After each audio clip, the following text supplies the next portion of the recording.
The problem with fiat currency is that in order for a fiat dollar to exist, a fiat anti-dollar has to exist somewhere else. It's like quantum particles. Unless there's an anti-dollar for the dollar to cancel, it doesn't have any value. It doesn't have any potential. It's the need or the lack of a dollar that gives the dollar its value. It doesn't have any intrinsic value other than somebody else not having it. But there the analogy kind of breaks down. It's not like a quantum particle in this way. When fiat dollars, especially if they don't actually exist or they fractionally exist, they get loaned out at interest.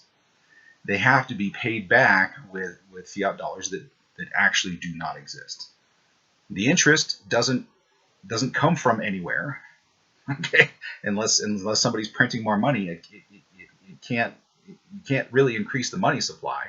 So the people who are borrowing the money have to somehow, pull it out of their ass. I don't know. It really can't work in the long term.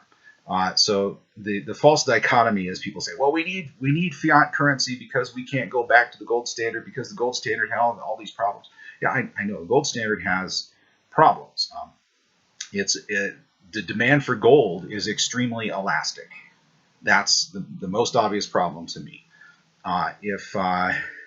If some Bond villain decides to irradiate, a big portion of the gold supply, you can still issue bonds against it. Oh, we're going to get at the gold later, but in principle, that's a problem. A ship full of gold could sink and not be recoverable. North Korea could, discover some amount of gold that would quintuple overnight the supply of gold. Pegging your currency to something that has such volatile demand it seems like an obviously bad idea.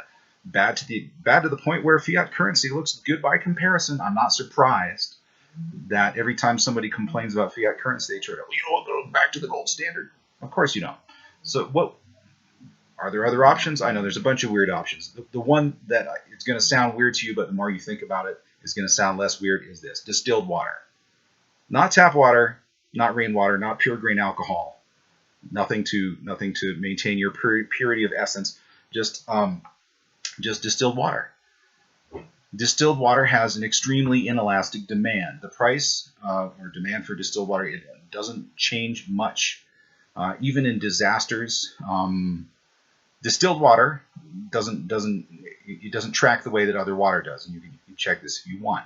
So if you have a distilled water dollar and you want $1 worth of distilled water, fine. You just go to the federal distillery and with your own container demand $1 of distilled water. Not a big deal. The distilleries don't really have to be fired up unless there's a run on the banks or something like that. Now, with this has some effects though. If the currency gets really stable, investors will love that, but speculators will hate that. Speculators love unstable currency. They love a market that's just all over the place. Now, to whom are you more sympathetic? Okay, maybe that's not going to matter because you don't matter. But imagine this: if you mattered and you had a preference, what would you do?